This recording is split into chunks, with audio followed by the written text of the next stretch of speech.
বিষ্ণু ইসা ইসলামের কাছে এক সাহাবী এসে বলল, ইয়া রাসূলুল্লাহ, আপনি আমাকে কিছু দান করেন, আমার কিছুই নাই। বিষ্ণু বললেন, তোমার কিছু নাই? সাহাবী বললেন, ইয়া রাসূলুল্লাহ, পরে আমার শুধু দুইটি জিনিস আছে। কয়টা? চিল্লায় বলেন কয়টা?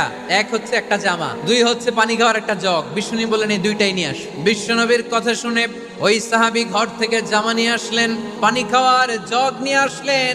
বিশ্বনবী সাল্লাল্লাহু আলাইহি ওয়াসাল্লাম ওনার মুবারক হাত দিয়ে এক হাতে জামা ধরে আরেক হাতে পানির জগটা ধরে সাহাবীদের দিকে উদ্দেশ্য করে বললেন, মাইয়াশতারি হাদাইন, এই দুইটা জিনিস কেনার মতো কে কে আছে দেখি? কয়েকজন হাত তুললো। বিশ্বনবী বললেন, কত দিয়ে কিনবা?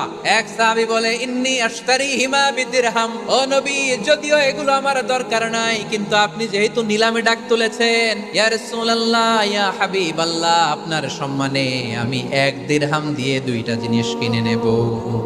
1 দিরহাম, একটা জামা, একটা পানি খাওয়ার জগ, দাম কত? 1 দিরহাম। বিশ্বনবী বললেন,